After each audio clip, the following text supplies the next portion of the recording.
Welcome to the Explainer. Today, we're going to pull back the curtain on the digital world to really get our heads around one of the most important but kind of invisible parts of technology, software unit testing.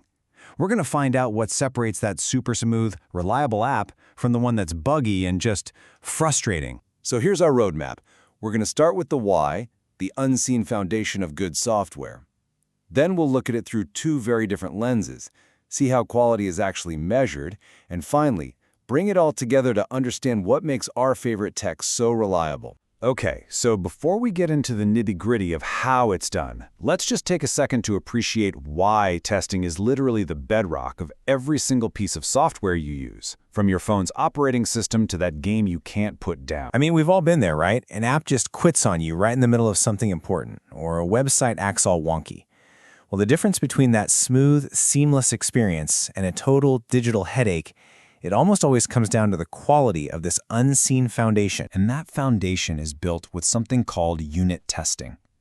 The best way to think about it is like this. Imagine you're building a giant wall, but you quality check every single brick, every single bit of mortar before it ever goes into that wall.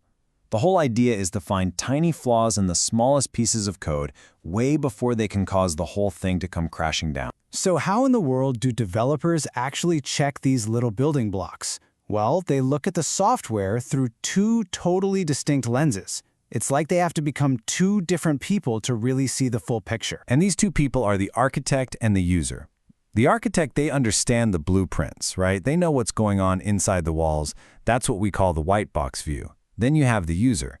The user just cares if the light switch works. They only see the outside. That's the black box view. So let's start by putting on our architect's hard hat. We're stepping inside the code now to explore this white box approach. This is all about looking at things from the inside out. With white box testing, the developer is basically reading their own blueprints. They have full visibility into every line of code.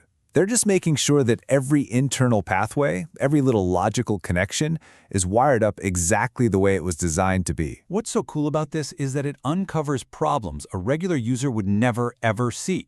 Things like a piece of code that's clunky, or an algorithm that's just not efficient. The architect can spot these little structural weaknesses and fix them before they turn into huge performance problems down the line. It's truly the maker's point of view. And a really powerful way they do this is with something called control flow testing.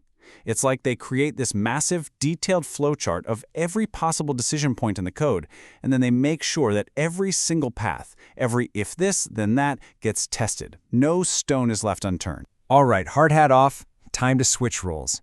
Now we are the user. We don't know what's happening behind the scenes. And you know what? We don't care. We just want to know, does this thing do what it's supposed to do? This is the outside-in approach. See, here, the code is a complete black box. For all we know, there are tiny little wizards inside making it all happen. The tester has no idea how it works, only what it's supposed to do. So they give it an input, like clicking a button, and they just check if the output is what they expected. Let's make this super real with an example we've all dealt with, a password field that has a character limit. So from a user's perspective, how would you test this? You'd probably try a password that's too short, one that's too long, and maybe one that's just right. That's it. Well, that basic intuition has a formal name. It's called boundary value analysis. And it's so important because testers know that a ton of bugs, I mean a huge number of them, hide right there at the boundaries of the rules. That tiny, tiny difference between saying less than 10 and less than or equal to 10 is where things go wrong all the time. So for our password rule, the 6 to 10 characters, you don't waste time testing 7, 8, and 9. You focus on the 4 critical boundaries. You test with 5 characters, that should fail. You test with 6, that should pass. Then you test 10, that should pass. And finally 11, which should fail. If those 4 cases work, you can be pretty darn confident the logic is solid. Okay, so we've got these two really powerful ways of looking at things, the white box and the black box. But this brings up another big question. How does a developer actually know when they're done? When have they written enough tests? How do they, grade their own homework? Well, the answer is a metric called test coverage. It's literally like a report card for all the tests you've written. It calculates what percentage of the actual code was run during testing. So a really high coverage score gives the team a lot of confidence that their tests are actually doing a good job. But, and this is a big but, not all coverage is created equal. There are different levels of how thorough you can be. The most basic level just asks, did every line of code run at least once? That's okay. A tougher level asks, did every if-else decision get tested for both the yes and the no answer? That's way better. And the highest levels, they check every single piece of a really complex decision. And all of this builds to our final and honestly our most important point. The choice isn't white box or black box. The real secret, the thing that creates truly world-class software, is that you have to combine them. At the end of the day, it really comes down to this simple idea. If you want to build amazing software, you have to be able to wear both hats. You have to be the careful, meticulous architect, and you have to be the demanding, critical user. This table just lays it all out perfectly. But I want you to look at that bottom row, the weakness row. The weakness of the architect's view, missing what the user wanted, is the exact strength of the user's view. And the weakness of the user's view, not seeing hidden flaws, is the architect's strength. They cover each other's blind spots perfectly. And this is the ultimate goal, right here. The white box, the architect's view, confirms the product was built right.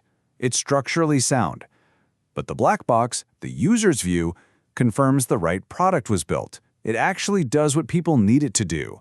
You absolutely, positively need both. So after all of that, it really just boils down to one simple number.